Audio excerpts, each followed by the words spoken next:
তারা কিভাবে আছে। আপনারা আমাদের মুখ বন্ধ করতে পারবেন না। মুক্তিযুদ্ধের চেতনা থেকে জানি আমরা জন্মেছি একবার, মরবো একবার। ভয় দেখাবেন না। আমার বলবার অনেক কিছু আছে, সংক্ষিপ্ত করার কথা আমি খেয়ে হারাচ্ছি, আমি কোনটা বলবো আর কোনটা বলবো না।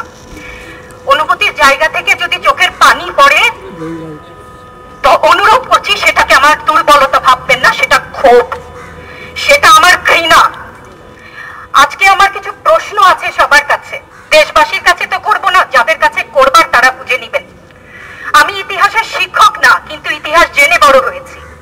আমার জন্ম ৭১-এর পরে, কিন্তু বই খাতা থেকে সরাসরি যুদ্ধে, ভাষা আন্দোলনে যারা অংশগ্রহণ করেছিলেন তাদের কাছ থেকে শোনা শিক্ষা থেকে জানি মুক্তিযুদ্ধের চেতনা কি, ভাষা আন্দোলনের চেতনা কি ছিল।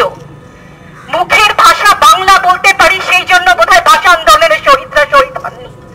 আমার কথা আমি বলতে পারবো না, আপনি তুলে নিয়ে যাবেন।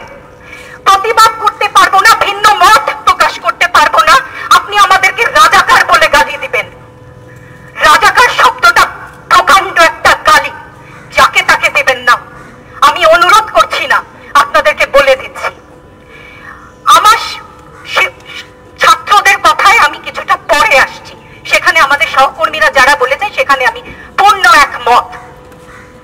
আমাকে একটু বলে দেবেন আপনারা মুক্তিযুদ্ধের চেতনা কি ছিল দেশের হয়ে।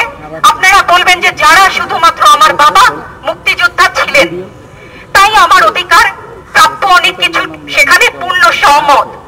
কিন্তু এর পরবর্তী কাল থেকে আজ পর্যন্ত যে সমস্ত মানুষ দেশের বিভিন্ন জায়গায় বিভিন্ন ক্ষেত্রে নিজের স্বার্থ বলিদান দিয়ে দেশের জন্য কাজ করে যাচ্ছে, সম্পত্তি উপার্জন করছে, টেবিলের তল থেকে 10 লাখ 5 লাখ টাকার কোটি টাকা তো বাদই দিলাম না, সেই সমস্ত লোক সম্বরণ করছে, তাদের মুক্তিযোদ্ধার চেতনা কি কিছু অংশে কম? সেই প্রতিবাদ করলে আপনি আমাদেরকে বলবেন রাজাকার।